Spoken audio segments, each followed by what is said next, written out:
First things first, don't chillin' with my niggas on dash. I said first things first, better know I got my niggas on dash. Hello everyone, we are back for another episode of Puzzle Thoughts. My name is Summer Knox, this is Summer's house. And to the left of me, we have the one, the only, Bouff. Welcome. What's up, man? Yes. So I gotta start because the name's fire. Appreciate that. Where did it come from? Where did the name Bouff come from? Honestly, this one's kind of mad. Honestly, I was still in high school. I was in summer school, actually. And there was a Spanish girl in class. Of course. The name, it always starts with a girl. Hey, that's why I'm a gallus. You get me? We'll mate for this. And like, she just made this little joke or whatever. She used to call me like Papi Chulo. You know what I'm saying? Okay. And I always ask her what that meant.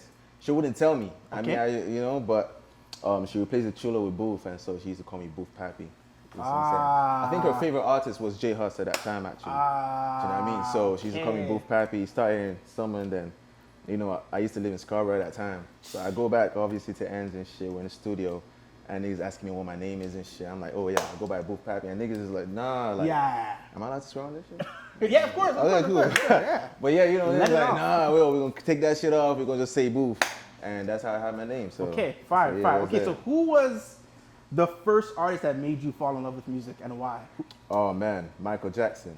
That's a good answer. Yeah, no, I can't say you for that. That's a good answer. Michael Jackson. Okay. Michael Jackson. Growing up, like I lived in a lot of different cities. I lived in Dubai. Nice. I lived in the UAE. I lived in Qatar, Doha, Qatar. I was born in Nigeria. If you cannot tell, you understand. To my right is another person from a different country. West Africa in the building. You understand?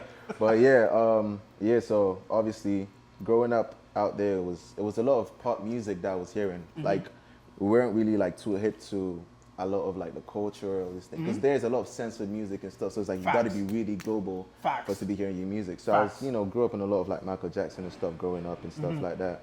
But yeah, he was the first person that I heard, and I was like, yo, this is crazy. And because of him, I started learning how to dance a bit at that time. I was a dancer. Y'all niggas don't know that shit. Bouff has dance if music feels, I go to dance. No, like come to this show, and you see. But yeah, so that's how it started.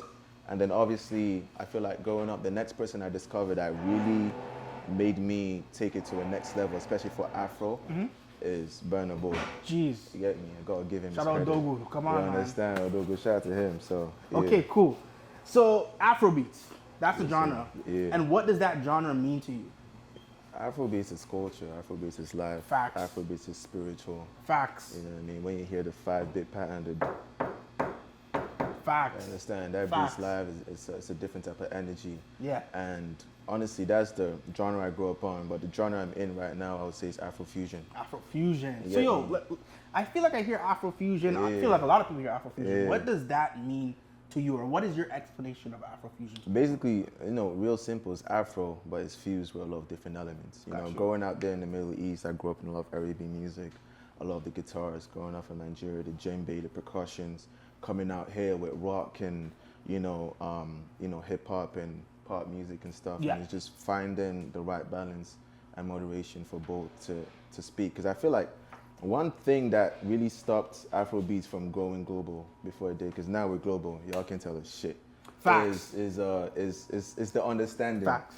You understand? But Afrobeat music in general, you don't need to understand what you're speaking to feel it. Even out here when you listen to the Bollywood music, from Diljit and Karen and all of the AP, like you feel it. Ashake is a great example. Correct. You can still go global with it. So I feel like when you're able to fuse it and change the way you can communicate the music and the rhythms and the patterns and stuff, it's a lot more, enjoyable to people. So that's a really good answer, man. That's definition vibes. Okay, let me switch gears real quickly. Yes, sir. When it comes to, writing or even just setting up in the studio, what does your vibe look like? Do you throw the Nigeria flag up in the background? You got candles going? What is your vibe? You know what? Honestly, when I get to the studio, I'm there for one thing.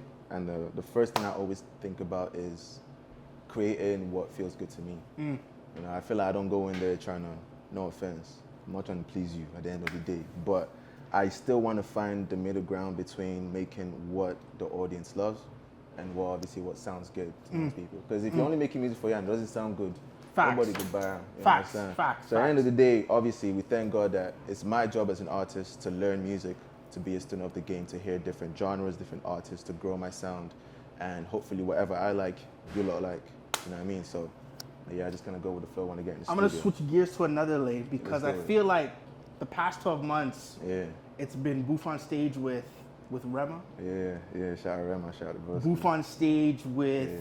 I'm trying to figure out. I know Davido's coming up next. Yeah. I know you're here at Summer's House. So what's a memorable moment you've had from being on stage over the past couple of months? Honestly, I love Toronto so much with all my heart, but Montreal takes the cake. Oh, sometimes. Montreal, there's vibes in Montreal. Montreal is Hashtag different. that. You know what I mean? Yo, The vibes. vibes in Montreal. Facts. Montreal is different. Like, Facts. I feel like the culture, and that's something that, first of all, I just want to say big shout out to Summer's House and Thank you. Summer here for doing what you're doing Thank and you, making thank this you. space and 9 to 5, because we need this. I feel like the infrastructure here when it comes to music with upcoming artists, there's a phenomenon, obviously, worldwide, global phenomenon that, like, if you're not there yet, no one's going to support you. You understand? It's all about perception. But, you know, what the UK have built in London, or what Montreal has when it comes to these pubs and supporting people and paying tickets, no guest list every time.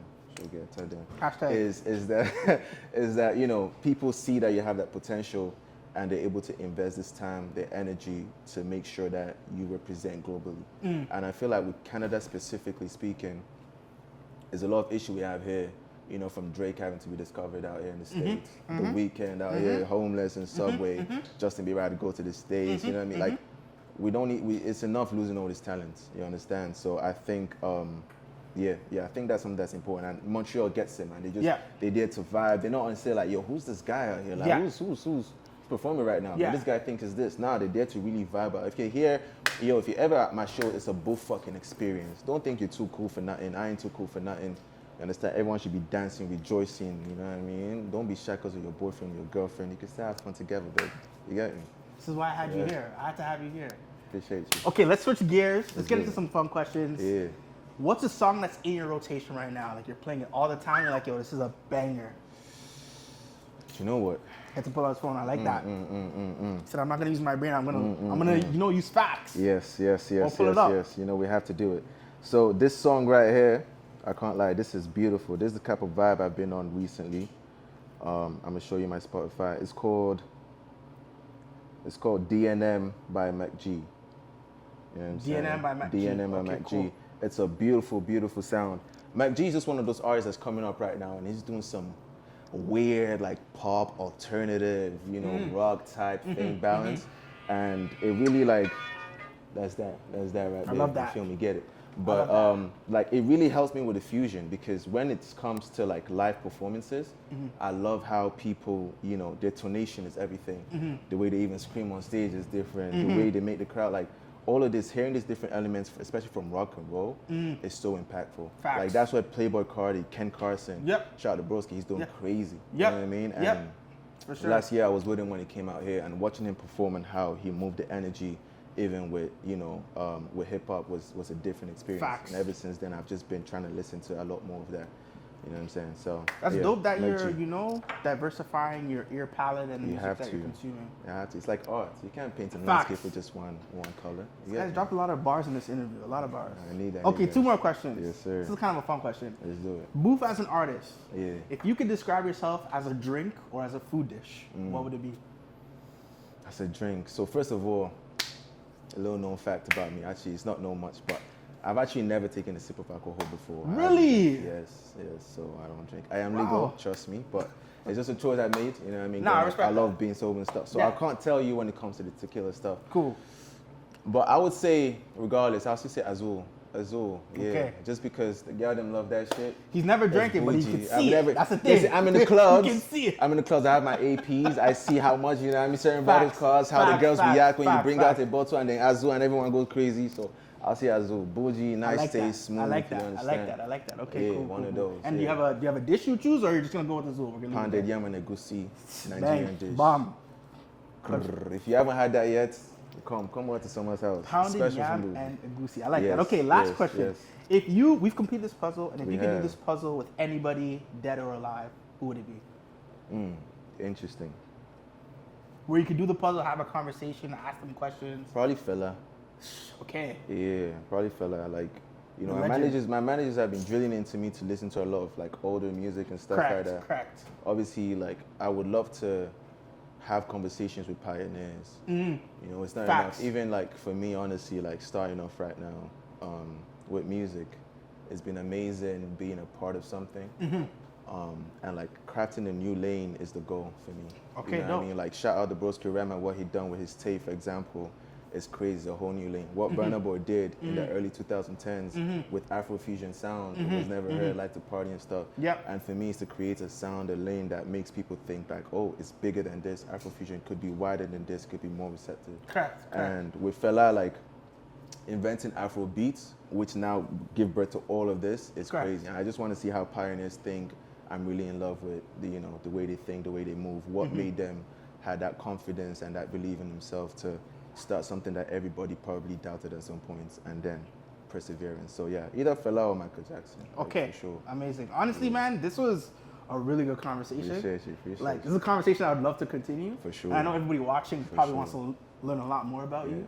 Yeah. So once again, thank you for being here. We're Cool, excited to thanks see for you on the having me. stage. Yes, let's do it. This is another episode of Puzzle Thoughts. Yeah. I go by the name of Summer Knox. This is Bouff, and we're out. Yes, sir.